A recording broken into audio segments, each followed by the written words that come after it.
Wayfinder first impressions. A lot of people have been very positive about this game, and Wayfinder on Twitter said that they are going to be opening up the beta to content creators soon, and they'll be actually showing gameplay of this. So let's take a look at it. New game. Yes, new game. Oh!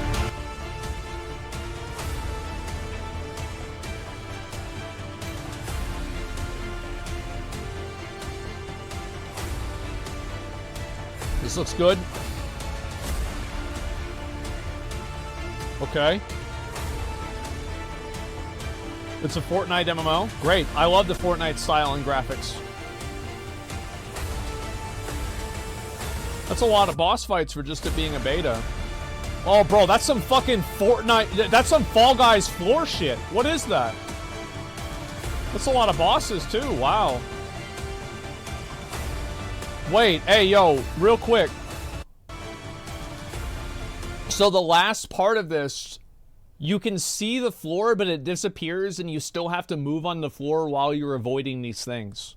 Holy fuck. It's actually kind of cool. Wow.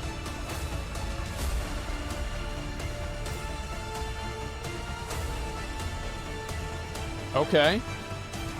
By the way, this movement looks very good.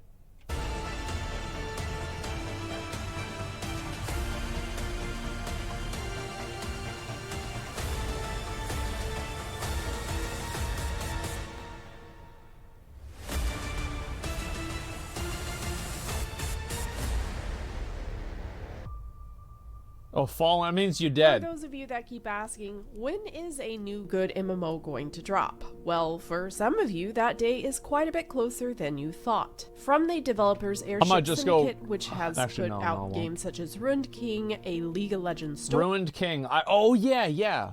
Darksiders Genesis and Battlefield Chasers have come together with publisher Digital Extremes to put forth a new up-and-coming free-to-play MMO action game called Wayfinder. Projected early access for PC and PlayStation will be in May, with access granted through purchase of the Founder Packs, and there will be a full release later in 2023. So this is coming out this year. Holy fuck. They will be following the, and I quote, embracing the free and fair Digital Extremes philosophy, which is held by the Digital Extremes Warframe model. I was able to play... Is Warframe pay to win?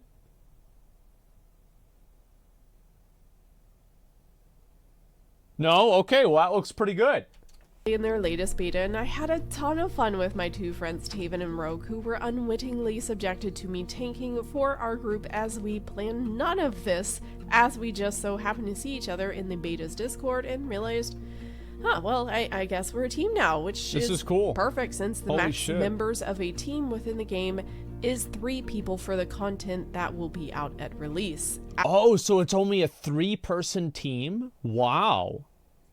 I bet these raids are going to be pretty in-depth then.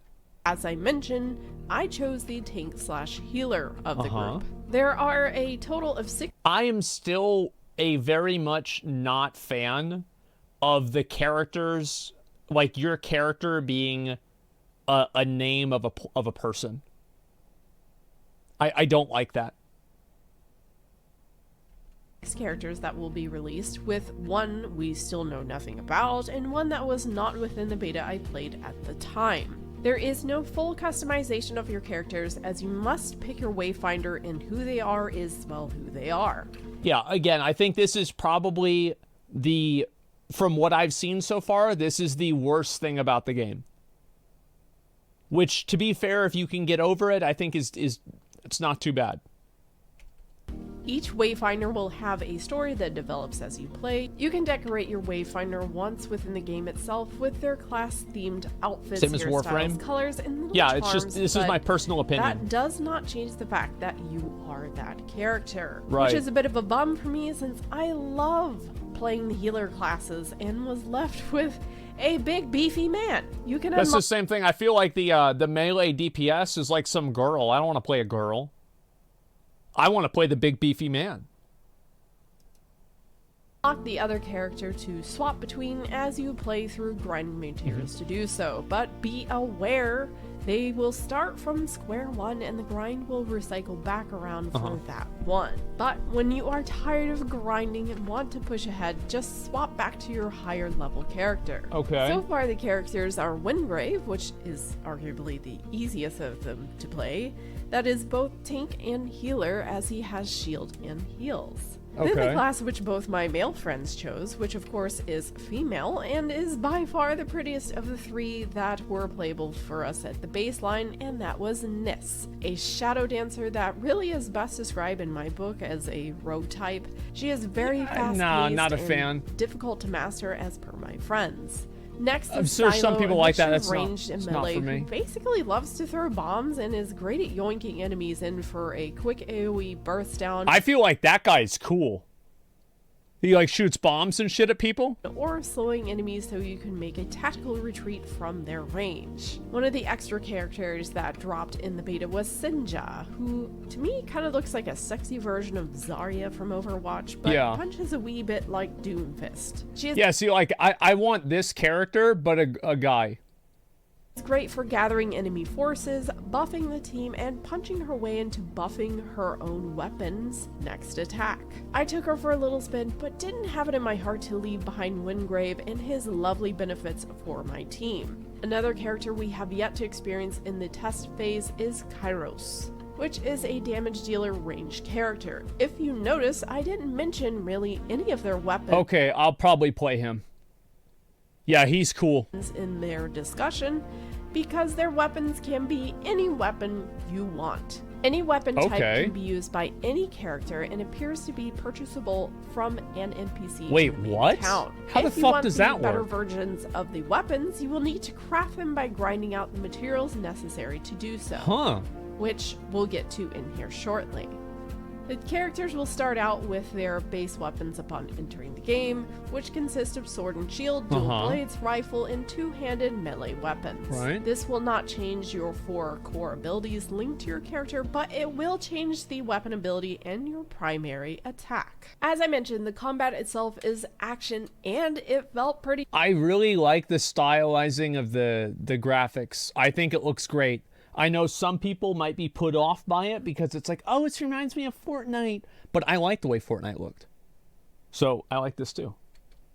Smooth. The 4 base skills do have a cooldown for varying times or buildups required. However, something that I didn't know because it wasn't really explained in the tutorial for combat and how to move was the fact that there are super cool attacks not touched upon. For instance, with Wingrave's base weapon, my job is to build up my power bash to break enemy shields faster for my team so we can start dealing damage. I was just utilizing a heavy attack, which at the end of 5 consecutive heavy attacks would result in a shield bash, which would unlock my power bash to break shield. This of course was time consuming, especially if I wanted to build it up for a higher power level by doing 3 shield bashes. I didn't realize until I got an echo, which we'll get into here shortly, that told me I'd get a bonus to damage if I jumped and use a heavy attack. This not only counts as a shield bash for me, but does great AoE damage. I also discovered another attack to build. Okay, so those are kind of like attack modifiers, I guess? Kind of like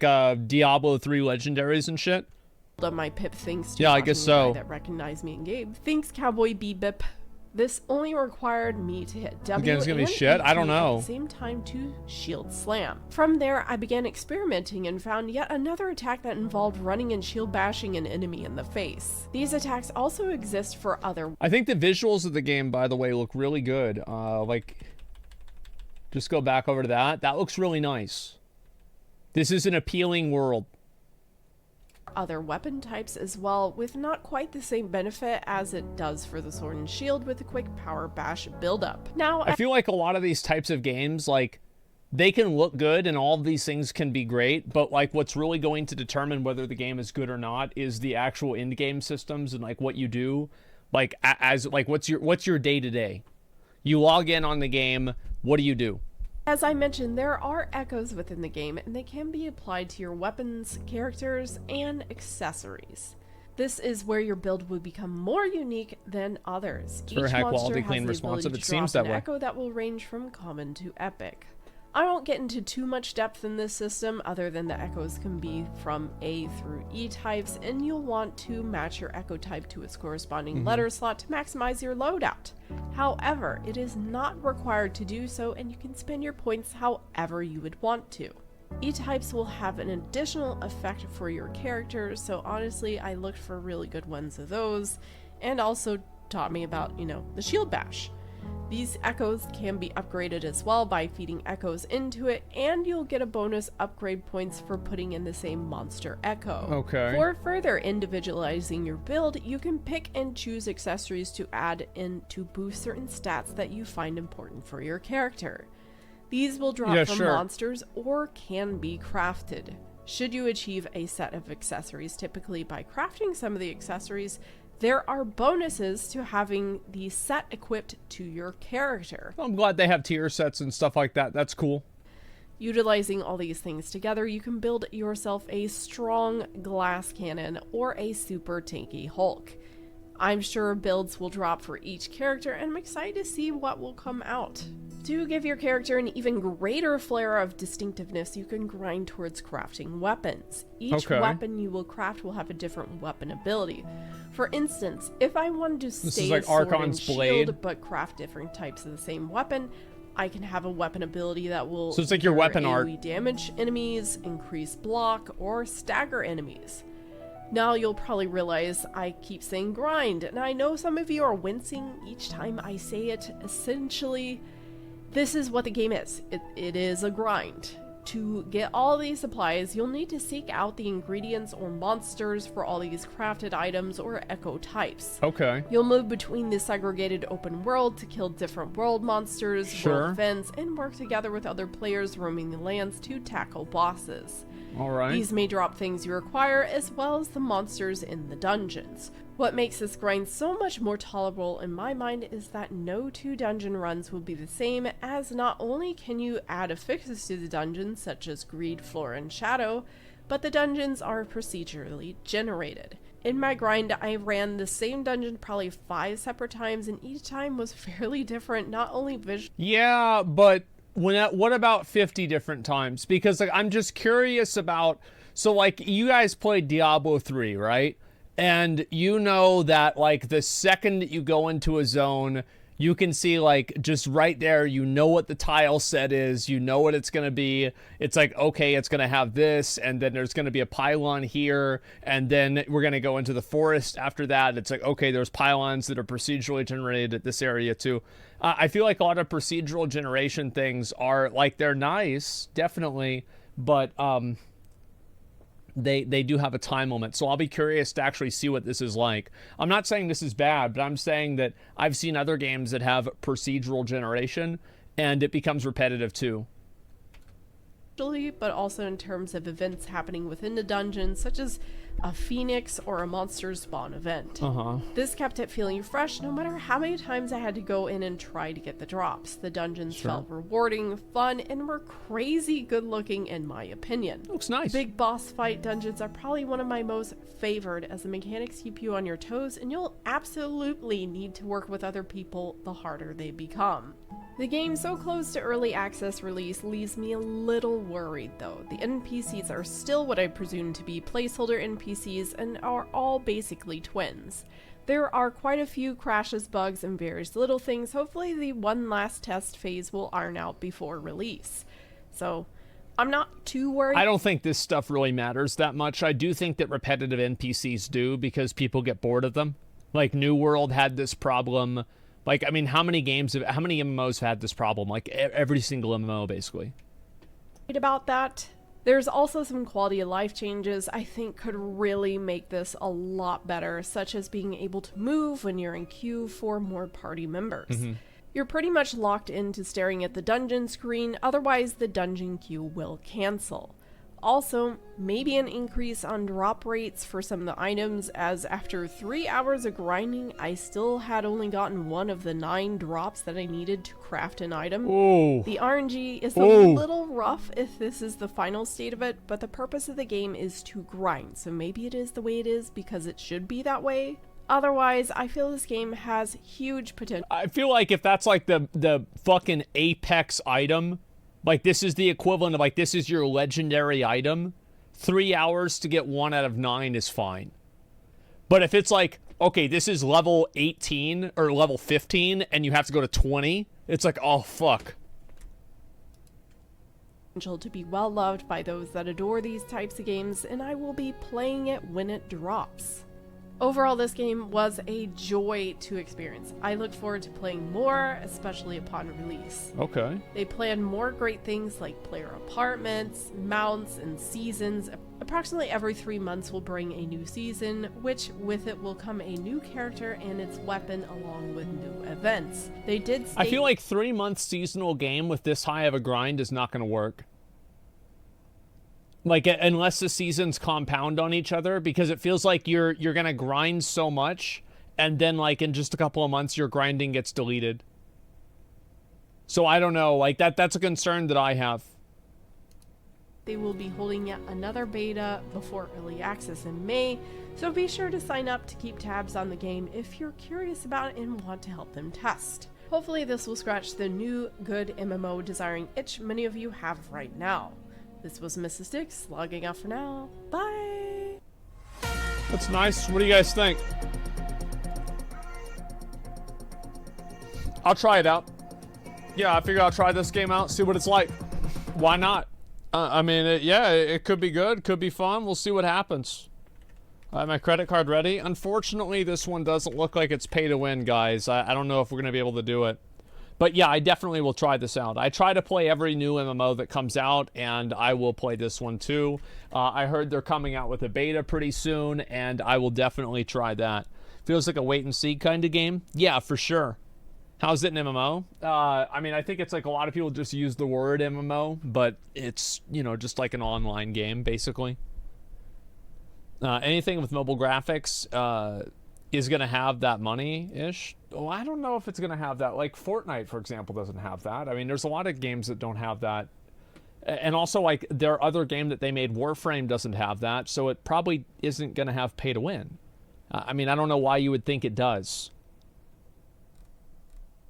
Yeah, the game sounds like Warframe without ninjas, not in space. It seems that way.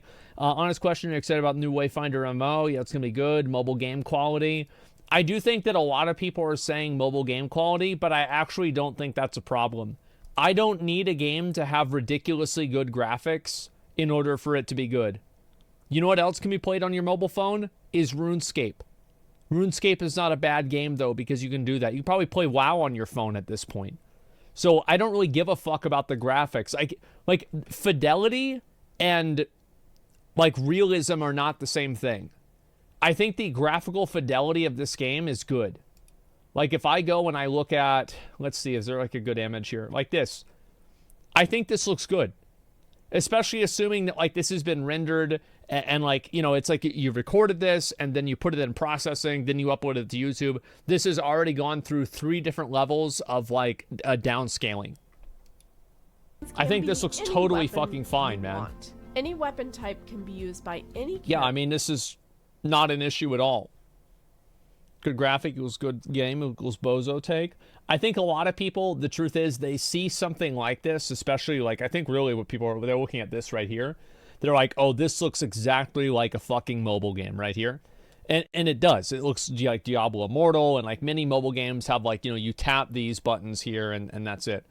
I do think that can be problematic. However, I think it depends on the amount of ways that you can use your character.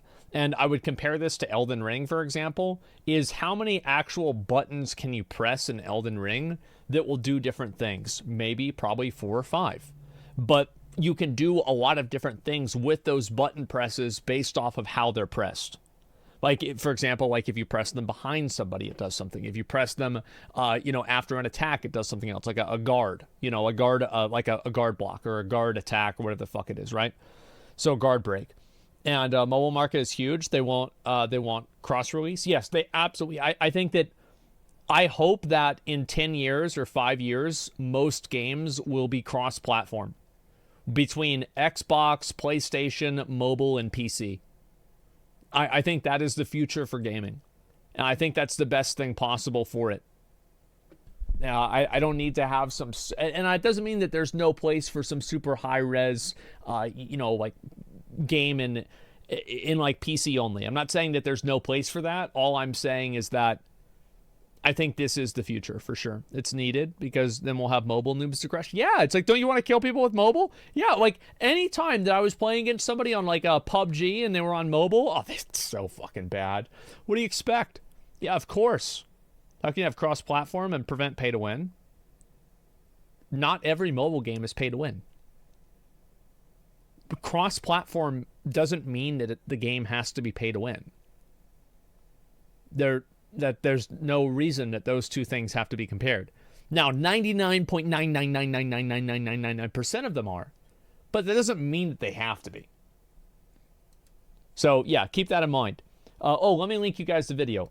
This is, let's see. Yeah, this is MMO Byte. I thought so. And yeah, I watch a lot of their videos about these different MMOs. I don't know how I'm actually not subscribed to them. I'll make sure to give it a like. I'll message the Wayfinder people and like see if maybe they can get me in. Oh, Wayfinder's being moved to Unreal Engine 5, apparently. All right, great. So yeah, I'll follow up with them and figure things out. I'm excited, man. Says I can play right now. Yeah, I mean, I'll see if I can. And if I can, I'll probably play. If I can play it, like, I don't know if when the beta is coming out or anything like that, but if I could, I'd play it tomorrow. They just messaged me. They said, we're watching you live. We can make something work. Great. Glad to see it, guys. Thanks a lot. I look forward to it. Awesome. Okay, yeah, so we'll try this game out at some point soon. Great, guys. And anyway, yeah, I'll probably play this, see what it's like, give some feedback on it. Obviously, it'll take some time for this game to actually come out, but, play the beta in the meantime.